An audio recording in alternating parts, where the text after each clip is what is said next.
friends. I'm your host, Erin Port, and welcome to the Simple Purposeful Living podcast. Life can be overwhelming and busy, so once a week, I invite you to join me, and together we will make simple tweaks to uncomplicate the hard parts of our life so we can spend more time doing what we love. Welcome back to the Simple Purposeful Living podcast. I've invited a guest into my studio, aka the closet, which has only been invited into the closet, Scott, the kids, and my sister. So I invited this guest back. I think it's your third time?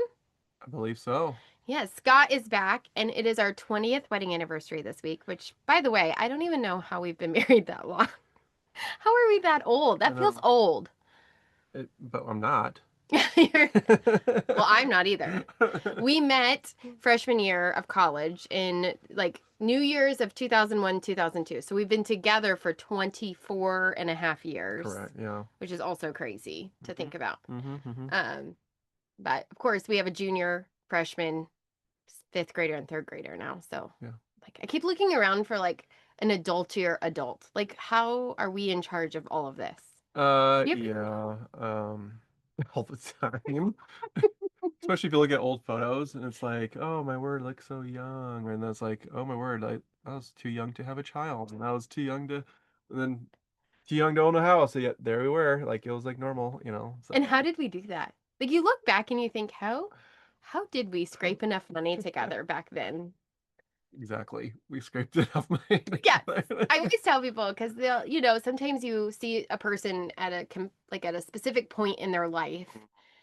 And I said, it looked a lot different even 10 years ago. Yeah. But when I first decided to stay home with Solon, we went from 2 incomes to 1 income. And back then, my income was probably 30% of our take-home pay. Yeah. Yep. And that was a huge... Yeah. I still remember, we cut everything. Yeah. Cable. Yeah. Yeah. What can we cut? Yeah, they were able to refinance too, which is helpful. We refinanced the house. A lot of blessings happened once. That we did that.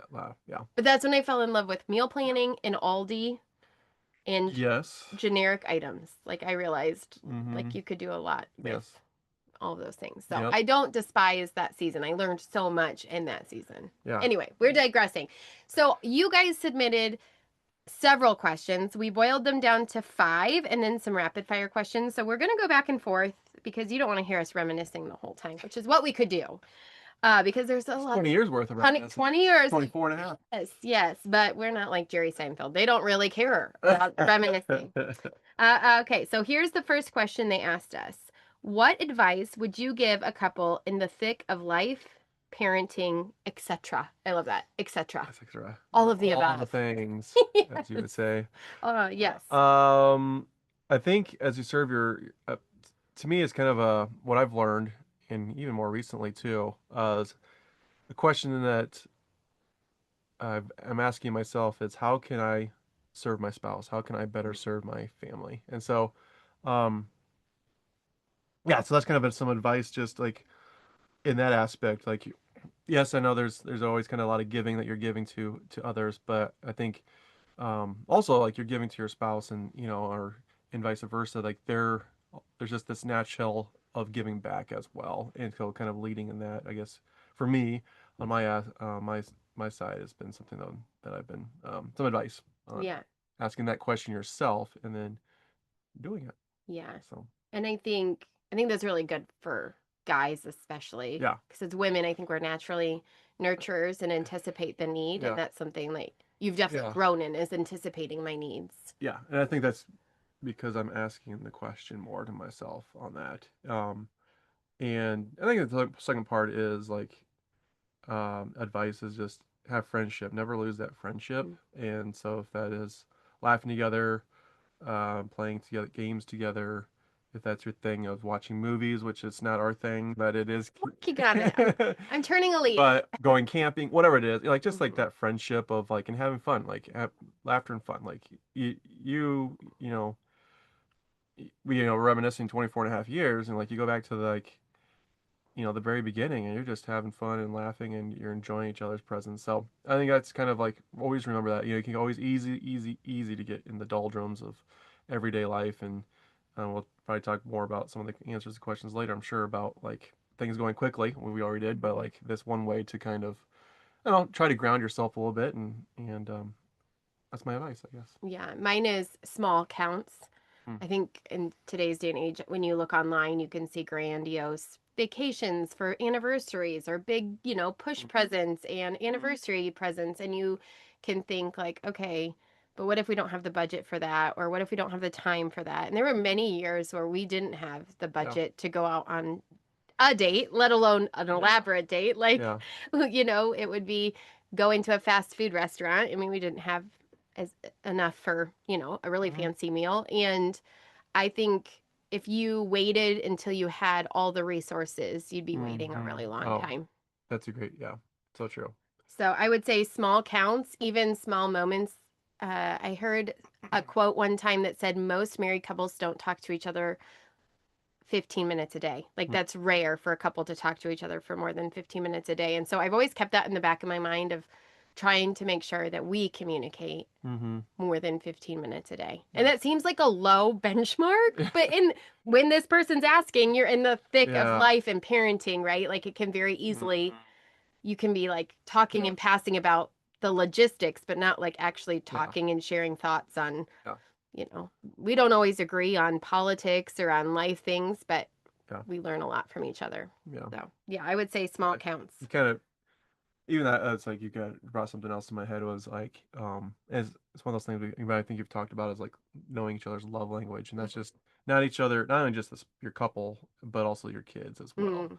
And so there's a lot of advantages you can speak and be in with, connection with that. And so a little advice to do some homework. Yes, and you can't change your spouse's love language. I have tried. I've tried to make you more words of affirmation because that's what I am. Sorry. He's like quality time and Hold my hand. touch. Oh, so hard. Like the hot tub. There are women out there. I know. We were like floating around in the hot tub and he like touched my tube. I'm like, why are you touching me? That is just honesty. Part of it, I keep thinking that kids are getting older, but it just sometimes you just get touched so much by people all day long. You're like, not one more. My kids are older, so I should be over that. But there's still always somebody there. I told him too, like, my biggest fear is somebody walking into the bathroom because it happens all the time. I'm like, do they have a sensor? Anyway, we're digressing. Okay, so yes, love languages. Okay, what's the next question? Next question. What's one small thing you've done consistently that has strengthened your marriage? I said we have sought mentorship over the years, from being in connection groups with people to seeking out people that are older than us, going to marriage conferences, me going to therapy, you getting a mentor this year. I think it's really easy to just get in your own little zone and kind of think, I don't know, going to therapy just opened my eyes to some blind spots in my own life. Not even bad things, just like, oh, I'm overcompensating or I'm overfunctioning in this way, and I need to allow you to love me in this way, or I need to be honest with you about this, or I need to hear you on that, or whatever. I think inviting people to speak wisdom that have gone before you and that know you and love you and want the best for you has been a gift to our marriage. So I highly recommend, and I think everybody should go to therapy. I remember my mom saying one time that she thinks every marriage should go to a therapist, not just when you're in trouble. I feel like there's this stigma, like you only go to therapy or seek mentorship when you're in trouble. And I just think for me, therapy and mentorship is just almost like this idea of, like, if you want to grow, you need to invite people in. They're like the fertilizer to make you grow better and more and flourish, I guess. Good point. Yeah. What'd you say? That was pretty close. Prayer is Mm. and um, I have prayed the prayer for God to strengthen our marriage, and Yes. that's not always. It doesn't mean it's going to be easy. He answers it, but then it's like, ooh, that was a hard thing. But on the other side, it did strengthen us. So it's kind of so. But with that being said, though, like through that prayer, though, is again like how can God open my eyes, and just like again, kind of going back to that, how can I serve my wife, and how can I fulfill her needs, and how can, to love her the way she can and loves to be loved, um, so yeah, I think prayer is just kind of being consistently in that daily, and um, yeah, so that's been good. Yeah, I think seeking wise counsel Yeah. and then prayer. Yeah. Yes. Okay, I also wrote prayer, forgot. And then yeah, being willing to learn and grow, I think is a thing too. Yeah. Yeah. Okay, we're diving deep here. We did the easy questions. I don't know if those are easy, but this one's definitely what season of marriage was the hardest and what helped you get through it? I just have to say that I love the person that asked this. What was the hardest season? Because I don't think any marriage, it's not like, did you ever have a hard season? Like Yeah. they assumed we did, Yeah. because any marriage Yeah. of any length of time has probably been through some Yeah. hard seasons, and we have been through. Oh yeah. We're kind of coming, would you say, out of one? Yeah. I think so. I think there's and I kind of say they're definitely hard seasons, but and there's been other ones that are just hard in different ways. I think I look back at, like, again, kind of going through the years, right? Pre-kids, we kind of talked about this. It's um learning together and who each other is, um and you're just a new person that you're living with and being with, and that's a whole new dynamic of families and traditions and all, that's, so there's there's been some struggles with that, like, this is how we do it, this is how whatever, and so kind of getting that next step in your season of life, right? Early kids, where we had, again, no money struggles with that, other struggles of um you know just other struggles within No children sleep. and No sleep. no sleep, raising children, and opinions of how to raise children, and other people, things like that. So there's, tensions there. Adoption was, another thing, like, great blessing, but again, it's like we never done that before, and this is a new person, like the dynamics of our family, like with each kid, and just Well, and I has been think a for change too. that season, like bringing Quincy home, we knew he would have special needs, Yeah. but we did not know the depth Mm-hmm. of caring for a child with special needs. It's like anything in life. Nothing can prepare you. You can read every book on like how to bond. You can read, but nothing can prepare you for walking through it. In that season, Yeah. he was a lot sicker than we even knew, and the weight of nursing him back to health was very, very heavy. And so when you have something very heavy like that, it's very easy to let the only place you can truly let your guard down and be honest is with your spouse, but then also they see the worst of you too, because you feel like that's the only safe place to be like completely honest, and also you're spent. And so you tend to be the grouchiest, at least for me, with them. I mean, that's just normal human, I think, reactions and behavior, like, and stress and all that goes into it. So and like pre-therapy and all that too, like, and mentorship and all that too. So at that point we had not really, coming. I think yes, adoption was one of those seasons where it's really easy to feel shame because you feel like you asked for this, you went into this, you knew that this is what it was going to be, and then to say it was really hard felt almost disingenuous, to like, we knew this and yet it's hard. Like that was really difficult for me to admit, and so then to seek outside help almost felt shameful. So then there's that layer on top of it as well. Yeah. And then we've had a kind of a fallout in a close relationship to us, that's been pretty devastating over the last 6 months. I've kind of alluded to it on the podcast. I haven't shared the details because they're not all of ours to share, but that one really rocked our marriage too. Yeah. Yep. And friendships too, come and go, and losing those, and so a lot of that has been. So, well, again, I don't know if there's one that's, I mean, there's definitely harder than others, and we've kind of definitely hit some of those as well, but a lot of different types of hardness too. I think something I was talking with my therapist on Friday, as we kind of like come out of this season, very much still an open wound, which is why we're not sharing more, just because I've always heard you should never share a story until it is a scar. And I think that's a really good mentality to have, is like, until it's a scar and you can like receive feedback or whatever, like without it being reopened, is healthy. But I don't know, like one of the things my therapist wanted me to see is sometimes, I don't even think sometimes, I wouldn't even preface it that, the hardest things grow us the most. Yeah. And I said our marriage has been put to the test over the last 6 months, probably in a way that hasn't been since the adoption. Mm-hmm. Would you agree? Yeah. Yeah. Yeah. I would say on the consistency, yeah. And maybe different even than the adoption. Yeah. It's been different. Because this has felt a little more like, I wouldn't say divisive, but it did kind of fracture us a little bit. And it took some time for healing to happen. Yeah. Correct. Yep. Yeah. So anyway, Absolutely. yeah. So all that to say, we are not immune to hard circumstances. No. But our marriage has, I think I told my therapist the other day, I said, you really should put on therapy. Like when you start therapy, warning, relationships close to you may be affected. Yeah.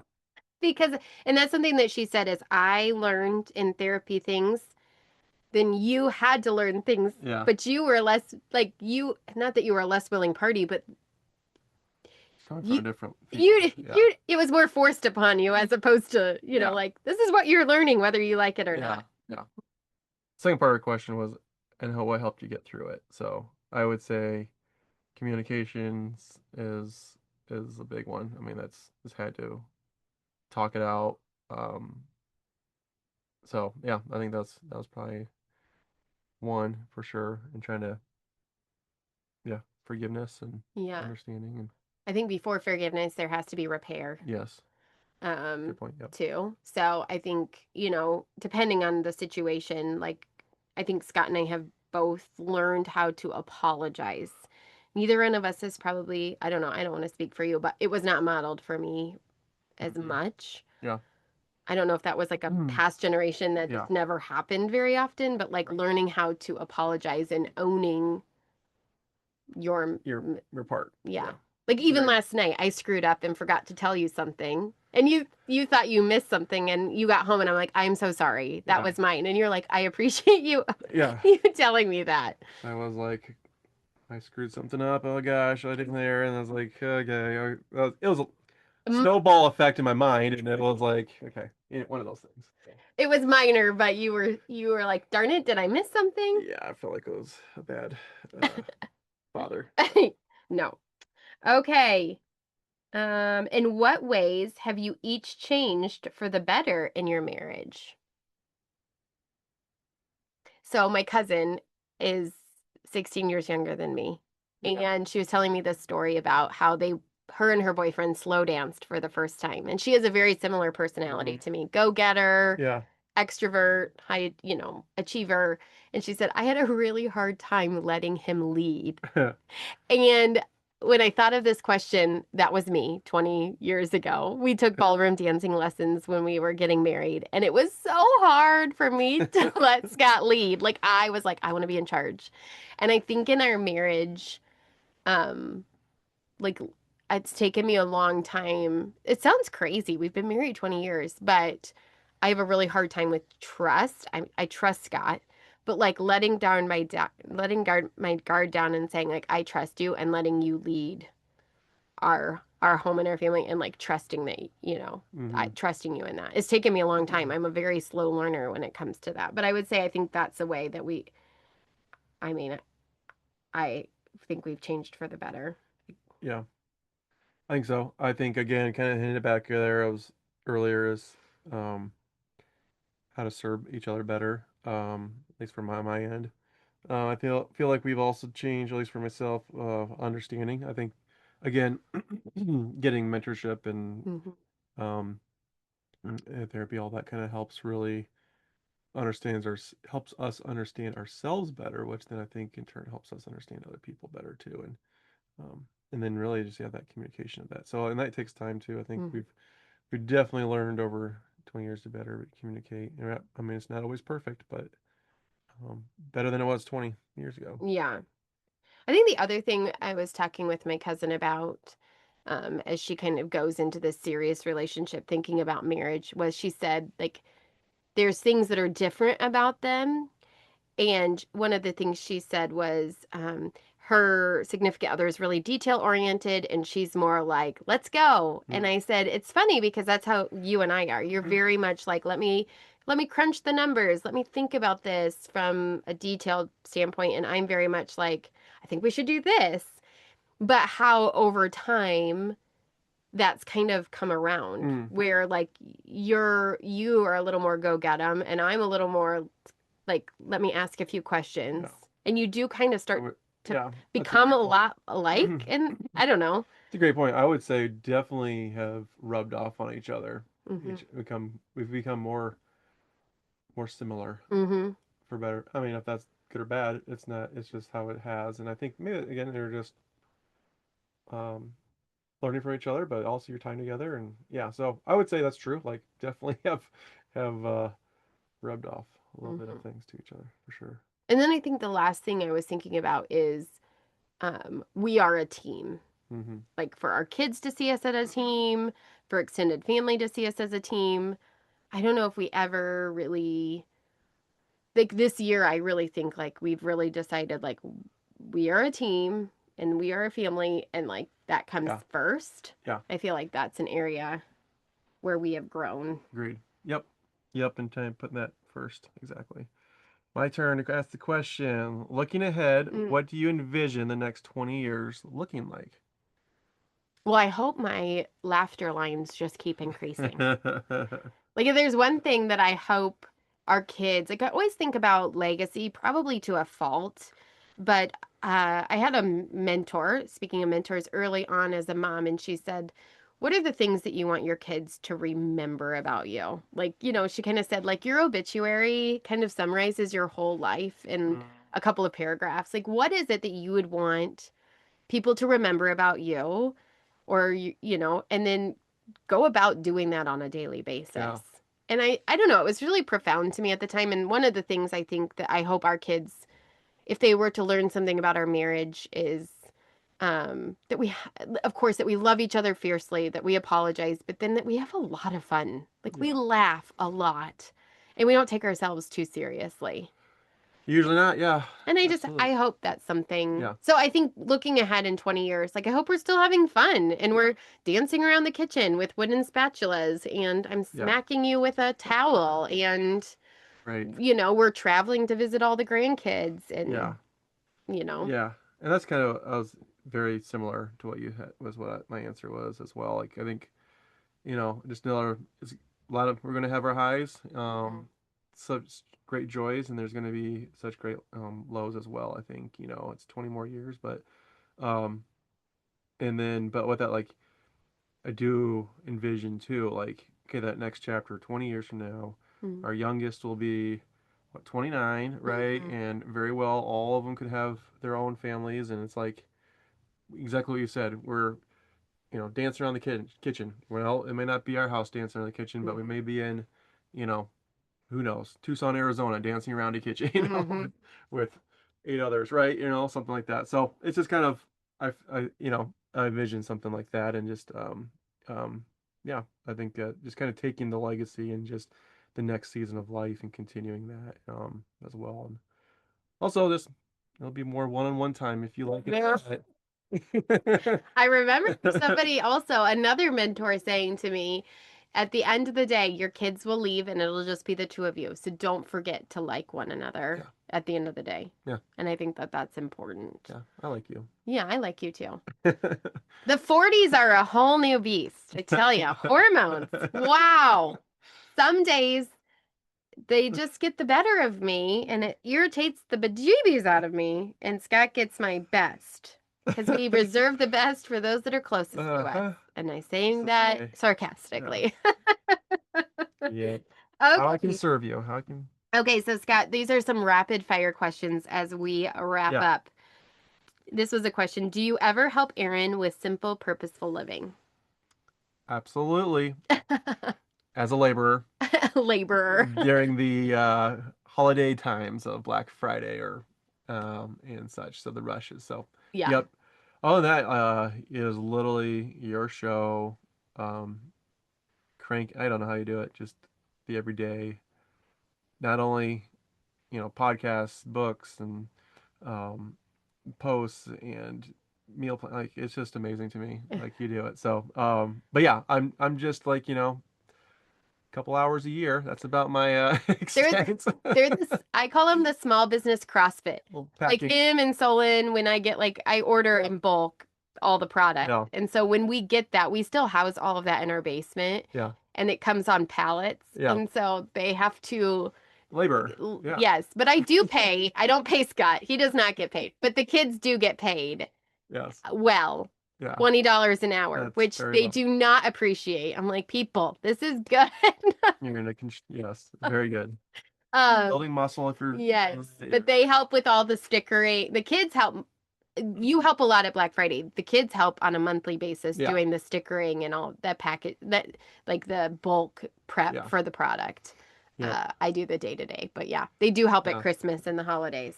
Yep. Taking it She does it all. all. She does the financial. She's the CEO, CFO, COO, the whole kit and caboodle. I have some good help. Carrie, Tim, Yeah. Cannon, they all help Yeah. me. Yes. Absolutely. Okay. Next question. All right. Next question. What are you studying in the Bible presently? So somebody had given me the idea that we were going through the book of the Bible. So we were reading First Corinthians at church. And so somebody had given me the idea to read the chapter you're going to study at church every day for the weeks in different, not languages, in different formats. Yeah. So NIV, CSB, all the different kinds of the Bible, just to get a good understanding. So I was doing that, but now we're kind of doing this 4 weeks series on stewardship. And so I've just been in Psalms. But while I've been in Psalms, my therapist had me ask this question because I always come from a place of I'm never doing enough. I'm never enough, right? Like I always have to do something more. And she said one of the questions I should ask myself as I'm reading the Bible is, God, show me where I am doing this in my life so I can be intentional about doing it on purpose, which I thought was a really good question. Yeah. So I'm studying Psalms. I'm also reading the rest of God, which is by Mark Buchanan. It's all about Sabbath rest. I stink at rest. I'm really bad at it. And so this book has been very convicting. So I've been reading, I read in the Bible. I do my gratitude journal. I pray, and then I read a couple of pages of that. So I've been at that for a couple of months, but it's been good. What are you studying? Well, I was same thing as you as far as like kind of reading ahead for the sermons, but we've kind of switched it up. Just got a new book called Just Ask by J.D. Greer, and so going to be taking a look at that and getting into that one is kind of Read the subtitle. It's a good one.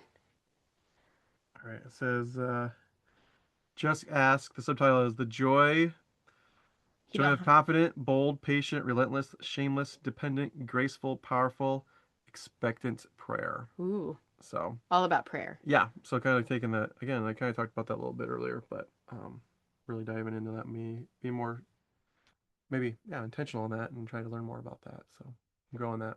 They couldn't see how hard you were squinting. Talk about it was. This is when I know we have been married 20 years, is you can't read the subtitle because you need your reading glasses. Thank you. Thanks for the call out. This is why we're not like on video. Yeah. Well, also we're doing it at night, so I'm in my pajamas already, which they know about me. After dinner, I get my pajamas That's on. right. Okay. What is something you love to do together? Besides the obvious? Stop. Also, in our 40s. Hormones. Just saying, ladies. Well, I love to do together. It's changed. I love exactly. I love just I think honestly it's just literally just again a guy that my love language is quality time. So it literally is just being with you. That is my love to do together. Everybody that's listening is like, oh, that is going on a trip, if that is family trip, us trip, whatever, date night, whatever that is, like that is literally again, it's my love language. That's what I love to do. Yes. I would say laughter. I love laughter. I like doing, like last weekend we were looking at cars because we really want to become a used car lot with all of our children. So we're adding another car to the fleet as Vera gets her permit to drive to school. And I just thought that was even fun, like driving on the way to the car. I think that's my other advice to people is don't negate the little moments that you have. Like be intentional with them. Like we were in the car for those 30 minutes there and back and like we could chat about things and it was just the two of us. And so just even those little things I love. You know, we went to the grocery store on Sunday together, just the two of us. Like you can have fun and enjoy each other's company anywhere. And so I think the older I get, the more I'm like, just capitalize on those moments. Don't wait for the perfect opportunity or the perfect moment to come because you'll be waiting a really long time. Yeah. Yeah. Because even though our kids are older now, they have lives of their own. So, like, yeah, it's not like the thick of babies anymore, but it still feels equally full in different ways. It is. And they never sleep. That's Not when interesting. you have early risers and late bedders, then Kids would die right now, but they never sleep. So you have to be creative. yes. Yeah, I don't know. That's something that I did not anticipate having. Nobody told me. That was not in the what to expect in 9 months. That they grow up and then they go to sleep after you, and you're like, okay, that's new territory. Yes, exactly. Oh, what is travel adventure you would like to go on together? Where do you want to go together? I had a hard time with this because I feel like we've done a lot of really cool things and we have some fun things planned. Mm-hmm. I really don't care where we go.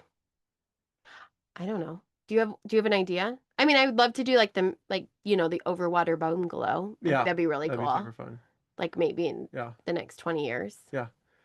Um, I don't know, we're not necessarily us. I mean, I'd love to go to Alaska with you, but that might be more of a family thing Yeah, too. the kids want to go to And I think we're, Europe as well, like more of full European as an option as well in the future. Just the two of us, but again, maybe when all the kiddos are out the next 20 years. But those are probably the two that kind of like are on my, I don't know, immediate bucket list are definitely on the top of it. I think Yeah. going to Normandy, I'd love to. I spent a couple of years of my childhood in Europe. And so I got to see some of these things as a kid, but I want to go back with you and Yeah. experience like especially the northern coast of France, but I don't know that our kids would appreciate that as much, so I definitely that's a list. That is a place I want to go with you. And I think when you student taught in Italy as well, so That's on again, our that might list. be a family thing, maybe not, we'll see, but also that is on our list for sure to go back. I've always wanted to go back. This is the funniest thing and most ironic thing is I remember when I was in college, we stayed at this hotel in Venice and it had cockroaches. And then we stayed at another hotel in Paris that had bed bugs. And I was like, I am coming back someday when I have some discretionary income. And I'm still sort of waiting for that day. Like, when does that happen? No, Yeah. I'm sort of joking, but I just remember thinking like, someday I'm coming back and I'm not going to stay in a hotel that has cockroaches. Yeah. That exactly. So funny. I love that. Okay, okay? Okay, I thought this was good. So this was sweet. Somebody asked us, how can your social media community members be praying for you as a couple and as a family? And so I would just say, I think for us, um, that we always just keep our priorities in the right place. Yeah. Right? Like I love simple, purposeful living, but it is secondary to, Yes. loving God and my family, right? And I think just wisdom. I mean, we're raising 4 kids and I feel like we're constantly in prayer about how to parent them and how to stay connected in marriage and what are next steps. What would you say? Those are great. I would kind of echo that as well. Excuse me. I would say also just, like kind of with the priorities is like enjoying the little moments and the big moments, like with our children, because they are, like we have 16-year-old and 9 down to 9, and it's we just top of this podcast, it was like, where did that time go? And envision the next 20 years, where's that time going to go? So it's really like soaking that in and really, because yeah, the older you get, the more it's like, oh man, it's getting here. So you're really soaking that in. So Yeah. I feel like we are what's living that? the good old days right now. Yeah. Like I love this season of life. It is not without, Yeah. like we had a moment at dinner time where I was like, people, I am not your maid. Just a reminder. Yes. And my sole job is not to clean up after you. We had to have one of those come to Jesus moments. But by and large, Yeah. I mean, we were laughing a few minutes later over a game at the dinner table. Yeah. So, it is the sweet old days. Okay. Yeah. I ask Agreed. every guest on the podcast these two questions, Scott. So we will answer them one at a time. What's a tiny tweak that you have made lately? People always want to know if my family tweaks their way to a life they love. And I was like, yeah. Yeah, of course. So what's a course. tiny tweak you've made, Scott? Well, I would say one recently though is making daily lists of my daily, like list of things to do that day to get done. I've Like, had lists before, but like really like a daily like here's what I got to get done. So you probably saw one this weekend where I had one, a couple there. So that's been a tiny tweak of just more making that more um yeah, daily. So like a brain dump? I actually did it on the brain dump notepad. Yes, I did. So it's been a nice to like again I have lists, but like it's like I got my to-do list of work, but that's like over whatever. There's no time frame, right? But this was like really because there's a lot going on with me right now at work, and so it's like really prioritizing that, and it's been really good exactly to like a brain dump. So And it feels so good when you can yes. cross things. Do you cross things off the list? Is it like a Sure dopamine? do. Does it feel good like a dopamine hit? Like a dopamine hit. Like, It's I don't know just if it's quite to that point, but it's like it's good to see it off the list. have you had to use my tiny tweak of using the whiteout tape to just No, take things back I'm not off your list? psycho. No, I do that all the time. psycho. I have high vision sometimes of what I think I can accomplish in the day, and then I was like, never mind. I'm just gonna wipe that out like it No, was never there. that's another level. I don't know if you've ever even confessed that to me before. Oh, does it change the way you feel about me? Yeah. Oh, well, I'll white you out. No, I'm Oh, just kidding. kidding. Yes. Okay, a tiny tweak that I have made. I actually shared this on Instagram. I don't even know if you saw this, but I work in the morning and Mm. with 4 kids, they could be interrupting me about like minuscule things Mm-hmm. all the time. And it just prolongs the workday. I saw that. And it helps me like, I just tell them like, hey, if I can get this done, then we can move on and do other things. But I Mm-hmm. have work obligations. I'm writing book number 2. And so I gave them sticky notes and I said, if you think it's something that you want to talk about with mom when she's done working, you can write it on a sticky note. We're working. I feel like it's a life skill and a little education. They're practicing their handwriting. They write it on a sticky note and they stick it on my door. Yeah. But what I have found is sometimes they come to the door thinking they need to write a sticky note and then they're like, yeah, I don't actually think I need mom for this. So it's kind of helping them decipher like, do I actually. Wow. Yeah, I That know. little And then byproduct. and then also then they can leave a sticky note and they'll know that we'll Mm. convene on it after. So it works both ways. That's great. Yeah. Wow. So I feel like it's helping them having to like not Awesome. use me as a crutch Mm-hmm. and be able to be like, okay, I can make this decision on Right. my own. I don't need mom. Yeah. That's awesome. So I'm choosing to look at it like that and not have mom guilt. Saw the sticky note the other day. I'm like, I wonder what this is. And then I saw the Gram post, and then I was like, okay. I think the little two especially like leaving me notes. Yes. And now that they know it works and I actually do fulfill my promise and like help them after, they're more likely to do that. So it's been a good Love it. tweak for the summer. Okay, what's a tiny joy you've enjoyed lately? Tiny joy I've enjoyed lately. I'm gonna go through the 4 kiddos that I've enjoyed lately through this current season of life. With Solon, it's been a tiny joy with him is that he's sending myself and Aaron Oh, yeah. little Instagram like reels that he just thinks is hilarious. Like I don't get like this is not funny to me, but he's just cracking out laughing. I'm like, oh, it's great, yeah. And some of them are like really cool too, so I give him credit there. But it's like it's just that bonding. So that's a really cool tiny joy. For Vera is she's learning to drive, so being with her, a lot of times it's just one on one with us, and so it's like again getting that little bit of sponging in that time with her and connections with her, and so that's been a tiny joy there, that one-on-one with her. Lucille, her and she loves getting tucked in at night, and a lot of times it's I get the hands and Solon gets the feet, and we throw her into bed, and she just loves that. So It's got a name. Swing her into Sleepy Town. she'll swing me into Sleepy Town. So then she lays on the floor, grab the four limbs, and swing her in. And so then we, have fun with that. So that's been a tiny joy, and just kind of tucking her in and stuff. And then for Quincy too, it's just like he just loves just to hang out, spend time. It's like he's the most one that wants to be in the hot tub the most. So you get that extra one-on-one time with him. We've watched some Netflix, the quarterback stuff or whatever that he loves, just spending that time with him on that. Shooting hoops or something outside. So, yeah, just really, that's been a tiny joy of just spending those, again, back to my love language, but spending that one-on-one joy. Yeah, I think that was an unintended benefit of Solon getting Instagram. We let him get Instagram this spring. We felt like it was the right time, and we've connected a lot over Reels, which I had not anticipated that being a way to connect with him, but it has been really fun. And he's always like, have you checked? I'm like, I'm sorry. It was working. I will check. I will. Yeah. So fun. I think a tiny joy for me in the summertime is family dinners.